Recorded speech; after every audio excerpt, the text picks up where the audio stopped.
Lagarde said that she cannot change the price of energy, that she cannot reform the electricity market in the Eurozone to make things better.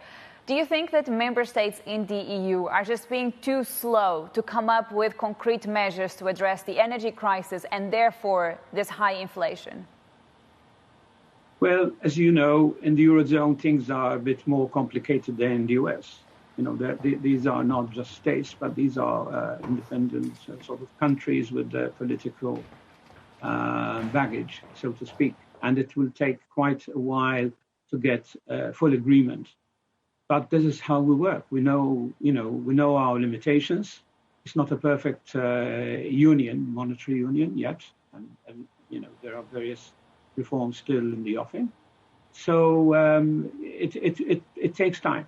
Our fear, so to speak, is that governments now, the norm is to help as many households as they can, and just like they did with the pandemic, there's no constraints as much as before the pandemic regarding the deficits.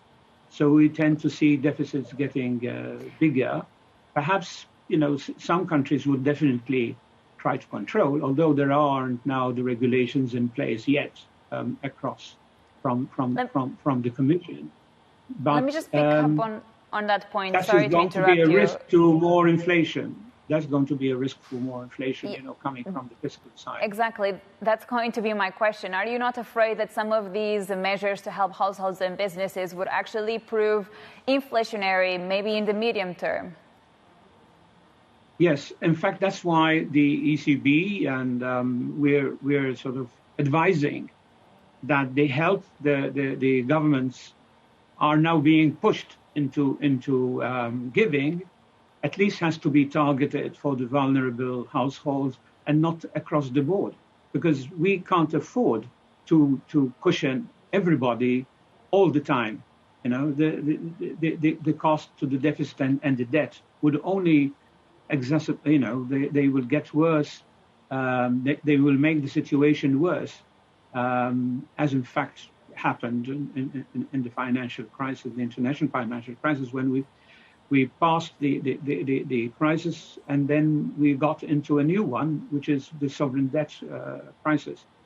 So a word of caution there for the ministers across the Eurozone. Let me also ask you about the anti-fragmentation tool while we still have some time, because we don't have any details from the ECB yet on how this is going to effectively take place.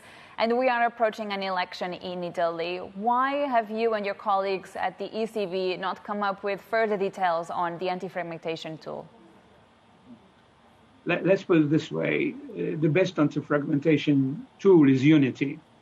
If we were to work together, and this is not a question of personal or country-specific, but the point is that if there is a union, in a union you'll find strength, and we wouldn't need any of these instruments.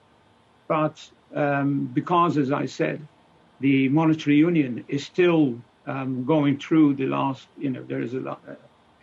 More reforms are being required until we get to that point. Then obviously depends what happens, how the markets look at it.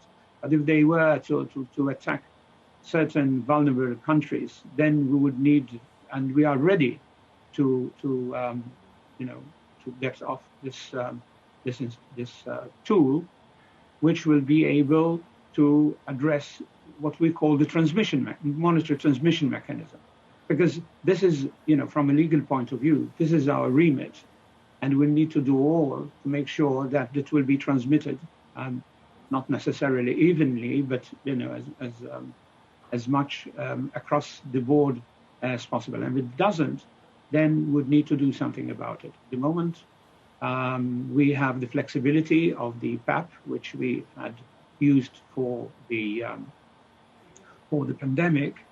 But we still, although we have stopped new issues, we will can use that when these come for maturity.